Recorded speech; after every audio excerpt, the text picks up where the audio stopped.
Hello everyone, this is Healthy Options with Maureen. Today we'll be making some flatbread. This is one of the family's favorite. It's actually chapati. Please do come with me as we make this. I know you'll be liking this. This is made with some whole wheat flour. Don't forget to subscribe if you haven't. Please give us a thumbs up if you like this, and do share as well. And also turn on your notification bells so you can be notified when new videos come up. Thank you.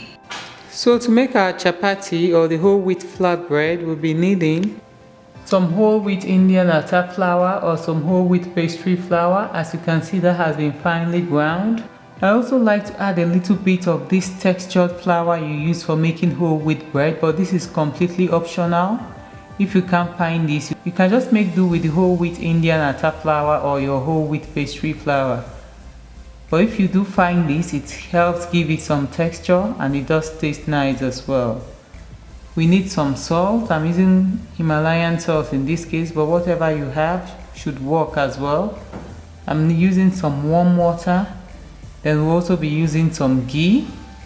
Ghee is actually clarified butter. The good thing about ghee is that it's very good for high temperature cooking. So right now I'll be introducing the textured flour into the whole wheat Indian atta flour, and I'm going to give this a quick mix.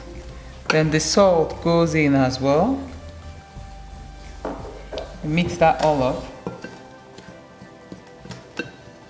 and then I'll create a pit in this flour. Then we'll be adding on our warm water. It's actually a very simple recipe to make. We're just going to give this a good stir. I'll be going in later with my hands. I'm going to use my hands to bring this together. In most cases, you're likely to get a dough that is a little bit moist, and then you have to flour your surface with just a little bit of flour to bring it together. I'm just going to put a little bit of flour on the surface and spread it out, and then the dough goes onto the floured surface. And now it's time to knead.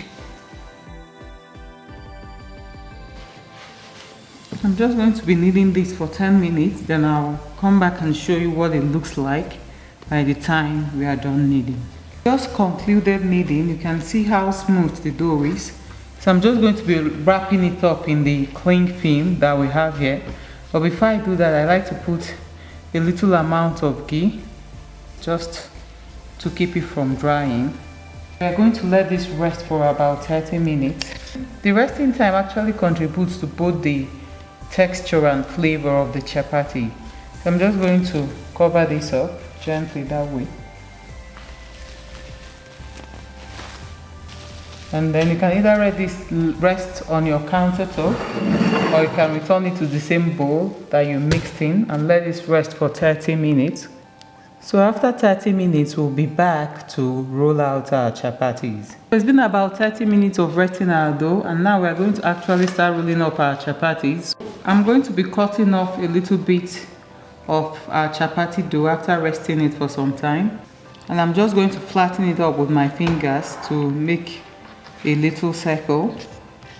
And then this is where the ghee actually comes into play. I will be scooping up just a little bit of ghee, and I will rub it all over the surface. Then that's how we fold our chapatis before rolling into a semicircle first, and we fold that way again. Don't bother about the ghee spilling out. It doesn't matter because we'll still cook with some ghee.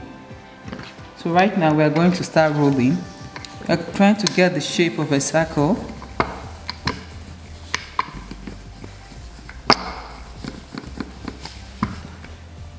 So that's what we are looking to get. So we're just going to apply some ghee on the surface, and then I'll use a brush to smear it around.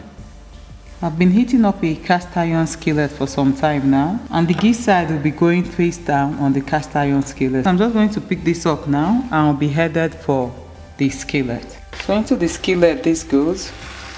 As you cook, you begin to notice some bubbles rising on the surface of your chapati, and that is when it's time to add a little bit more ghee. So this side was the side that didn't have the ghee on it when we placed it on the skillet. And now I'll be flipping. You can see that perfect golden color. And we'll just cook the reverse side as well until it turns golden brown. So it's actually quite an easy process.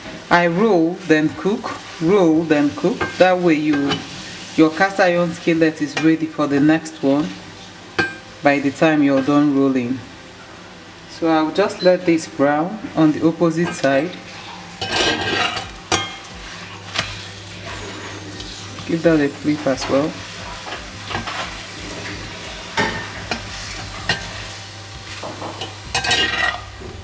So that's about the color we are looking to get, and this will be going into a plate while we continue with the remaining dough. And so that's what our chapatis look like.